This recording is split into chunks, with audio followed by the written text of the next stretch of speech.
여러분 혹시 오늘 아침 집을 나서면서 주변을 한번 둘러보셨나요?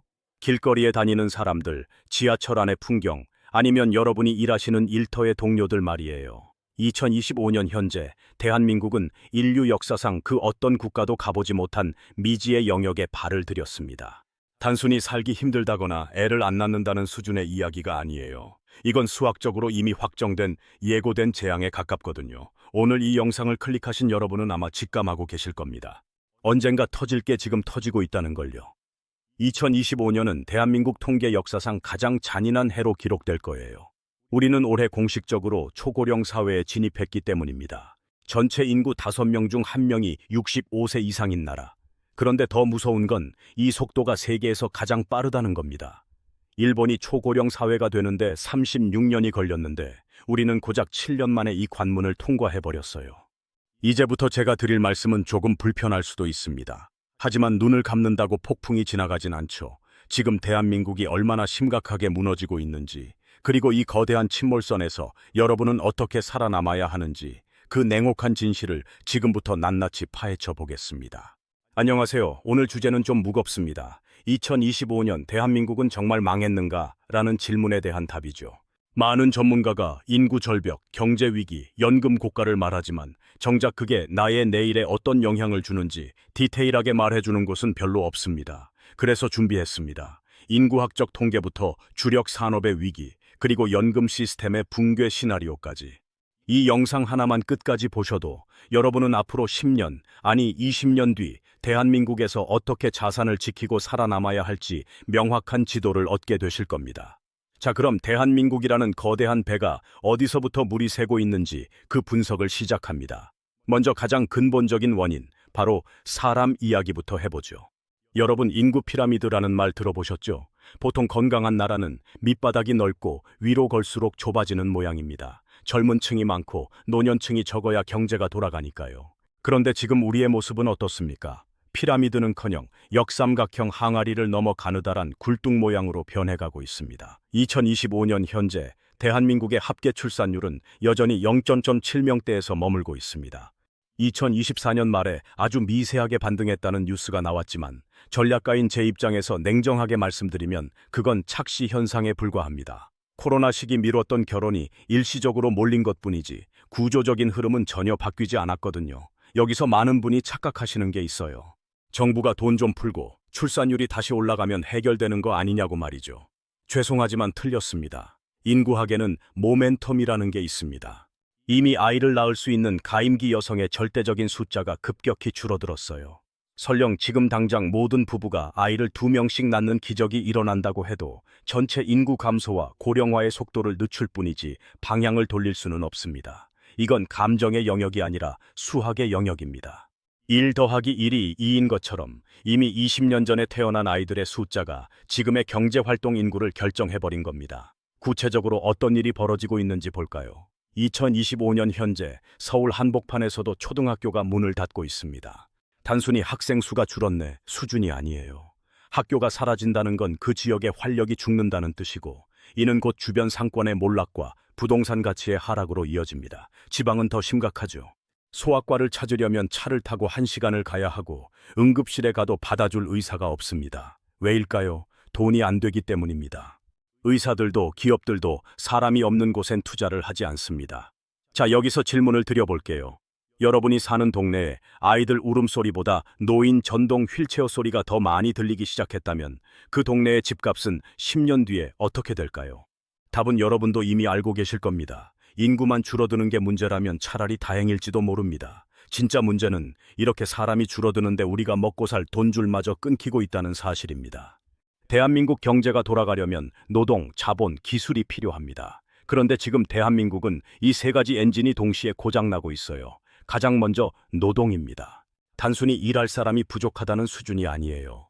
2025년 올해를 기점으로 생산 가능 인구는 매년 수십만 명씩 급감하기 시작했습니다. 이건 마치 거대한 공장에서 숙련된 기술자들이 한꺼번에 퇴직하는데 신입사원은 단 한 명도 들어오지 않는 상황과 같습니다. 노동력이 줄어들면 기업은 공장을 돌릴 수 없고 소비할 사람이 없으니 내수 시장은 꽁꽁 얼어붙습니다. 결국 국가의 기초 체력인 잠재 성장률이 0%대로 추락하는 늪으로 빠져들고 있는 겁니다. 여기서 많은 분이 이런 말씀을 하십니다. 에이, 그래도 반도체가 전 세계 1등인데 나라가 망하겠어? 이게 바로 우리가 가진 가장 위험한 착각입니다. 과거에는 우리가 기술력으로 일본을 추격하고 중국을 따돌리는 승자였습니다. 하지만 지금은 상황이 완전히 달라졌습니다. 반도체는 강대국들의 패권 전쟁 틈바구니에서 매 순간 생존을 위협받고 있고, 우리가 절대 우위라고 믿었던 디스플레이, 조선, 심지어 전기차 배터리 분야까지 중국의 물량 공세에 밀려 점유율을 뺏기고 있습니다. 이제 한국산이니까 믿고 산다는 말은 옛말이 됐어요. 중국 기업들의 기술력이 우리 턱 밑까지 온 게 아니라 이미 어떤 분야는 우리를 앞질러 가고 있는 게 2025년의 차가운 현실입니다. 한때 수출의 상징이었던 도시들을 가보셨나요? 경북구미나 울산 같은 곳 말입니다. 10년 전만 해도 밤낮 없이 공장이 돌아가던 곳들이죠. 그런데 2025년 현재 이 도시들의 뒷골목은 적막함마저 느껴집니다. 대기업 공장들이 해외로 떠나고 그 밑에서 물량을 받던 중소협력업체들은 줄도산하고 있습니다. 실제 한 협력사 대표님은 이렇게 말하더군요. 사람을 구하고 싶어도 젊은 애들이 안 오고, 물량을 따오고 싶어도 중국 애들 단가를 맞출 수가 없어요. 이제 한국에서 제조업 하는 건 미친 짓입니다.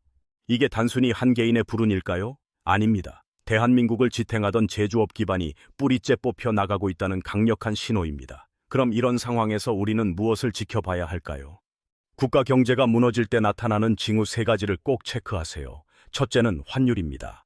원화 가치가 계속 떨어진다는 건 한국 경제의 매력이 사라지고 있다는 뜻입니다. 1원 400원대가 뉴노멀이 되는 순간을 경계하세요. 둘째는 청년 실업과 쉬었음 인구입니다. 일할 의지 자체가 꺾인 청년들이 늘어난다면 그 나라는 미래 동력을 상실한 겁니다. 셋째는 한계 기업의 비중입니다. 영업이익으로 이자도 못 내는 좀비 기업들이 얼마나 버티느냐가 중요합니다. 이들이 무너지면 연쇄 부도가 일어날 수 있거든요. 경제 동력이 사라지는데 우리 삶을 더 옥죄는 게 하나 더 있습니다. 바로 부동산입니다. 누군가는 아직도 불패를 외치지만 인구가 사라진 나라에서 아파트 콘크리트 덩어리가 과연 여러분의 노후를 책임져 줄 수 있을까요? 대한민국에서 집은 부의 계급장이자 신분 상승의 사다리였죠. 하지만 2025년 지금 그 사다리가 부러지고 있습니다. 부동산 가격을 결정하는 건 결국 수요입니다. 그런데 집을 사줄 젊은 층은 급감하는데, 은퇴하고 집을 팔아 생활비를 마련해야 할 노년층은 폭발적으로 늘어납니다. 2025년은 그 역전 현상이 본격화되는 원년입니다. 그래도 서울은 다르지 않나요? 이 질문 정말 많이 하시죠. 소수의 초고가 시장은 남겠지만 평범한 아파트들은 다릅니다. 집값은 금리와 소득이 받쳐줘야 합니다. 지금 2030 세대의 소득 절반 이상이 원리금 갚는 데 쓰이고 있어요. 더 이상 집값을 밀어 올릴 돈이 없다는 뜻이죠. 서울 불패라는 믿음은 나보다 더 비싼 가격에 내 집을 사줄 바보가 뒤에 있을 거라는 폭탄 돌리기의 다른 이름일 뿐입니다. 그 바보들이 이제 시장에서 사라지고 있습니다. 실제 사례를 볼까요? 2021년 서울 외곽 아파트를 영끌해서 산 30대 김 과장님. 2025년 오늘 그의 삶은 어떨까요? 집값은 고점 대비 20%가 빠졌는데 대출 금리는 여전히 높습니다. 매달 월급의 60%가 은행으로 자동 이체됩니다. 이 집은 이제 안식처가 아니라 감옥입니다. 지방은 더 처참합니다. 신축단지 절반이 불 꺼진 유령 마을이 되고 있습니다. 이제 부동산 비중을 줄여야 합니다. 자산의 80% 이상이 부동산에 쏠려 있다면 과감하게 현금화 전략을 짜야 해요. 하락기에는 덩치 큰 자산이 가장 위험하니까요. 이제 내 집 마련이 최고의 재테크인 시대는 끝났습니다. 집값 문제만으로도 숨이 막히는데 진짜 거대한 파도는 아직 오지도 않았습니다. 바로 여러분이 매달 꼬박꼬박 내고 있는 국민연금 이야기입니다. 국민연금은 내가 낸 돈을 쌓아뒀다 받는 적금이 아니에요. 지금 젊은 세대가 낸 돈으로 지금 어르신들을 부양하는 방식이죠. 그런데 돈을 낼 사람은 줄고 받을 사람은 늘어납니다. 정부는 국가가 망하지 않는 한 연금은 나온다고 하지만 문제는 얼마를 언제 주느냐입니다. 지금 2030 세대가 65세가 됐을 때 물가를 고려한 실질 수령액이 과연 라면 한 그릇 사 먹을 수준이나 될까요? 1990년생 이 대리는 매달 수십만 원씩 연금을 내지만 자기가 받을 때쯤이면 기금이 바닥난다는 뉴스를 매일 봅니다. 반면 1955년생 어르신들은 낸 돈보다 훨씬 많은 혜택을 보시죠. 이건 세대 갈등이 아니라 수학적 생존의 문제입니다. 이제 국가에 내 노후를 맡기는 시대는 끝났습니다. 연금저축이나 IRP를 더 공격적으로 운용해서 스스로 개인 연금 기금을 만드세요. 그리고 건강이 가장 큰 자산입니다. 의료비는 계속 오를 것이고 혜택은 줄어들 겁니다. 아프지 않는 것이 가장 큰 재테크입니다. 자, 정말 답이 없는 상황처럼 보이죠? 하지만 여러분, 역사는 늘 위기 속에서 새로운 기회를 만들어냈습니다. 국가가 나를 보호해주지 않는 각자 도생의 시대, 어떻게 살아남아야 할까요? 이제는 국가 의존에서 개인 자립으로 패러다임을 완전히 바꿔야 합니다. 과거의 성공 방정식은 무너졌습니다. 나만의 구명보트를 만들어야 합니다. 위기 때는 현금이 최고라고들 하죠. 하지만 어떤 현금이냐가 중요합니다. 인구가 붕괴하는 나라의 화폐 가치는 하락할 수밖에 없어요. 단순히 원화를 쌓아두는 건 구멍난 바구니에 물을 담는 것과 같습니다. 진정한 현금은 달러, 금, 그리고 미국 우량 자산이어야 합니다. 한국이 망하면 나도 망하는 구조에서 벗어나세요. 자산의 탈한국화가 필요합니다. 여러분의 포트폴리오에서 한국 비중을 과감히 줄이고 글로벌 시장으로 눈을 돌리세요. 그리고 대체 불가능한 개인 기술을 확보해야 합니다. 회사라는 간판을 떼고도 돈을 벌 수 있는 능력을 지금 당장 연마해야 합니다. 마지막으로 느슨하지만 강력한 연대를 구축하세요. 국가 복지가 약해지면 믿을 건 내 몸과 내 주변 사람들 뿐입니다. 오늘 우리는 2025년 대한민국의 서늘한 현실을 들여다봤습니다. 인구 붕괴, 경제 상실, 시스템의 한계. 하지만 이 영상의 목적은 여러분을 겁주는 것이 아닙니다. 거품이 거친 자리에는 진짜 가치 있는 것들만 남습니다. 지금 이 영상을 끝까지 보신 여러분은 이미 준비를 시작하신 분들이에요. 남들이 어떻게든 되겠지라고 할 때 여러분은 현실을 직시하셨으니까요. 오늘 당장 여러분의 자산 목록을 적어보세요. 단 10만 원이라도 좋습니다. 해외 우량주를 사보거나 새로운 기술을 공부하는 작은 행동 하나가 여러분의 10년 뒤를 결정할 겁니다. 2025년은 누군가에게는 대한민국이 망하기 시작한 해로 기억되겠지만 여러분에게는 내 인생의 자립을 선언한 원년이 되길 바랍니다. 대한민국은 위기일지 모르지만 당신의 인생은 기회가 되어야 합니다. 저는 다음 영상에서 더 날카로운 전략으로 돌아오겠습니다. 지금까지 시청해 주셔서 감사합니다.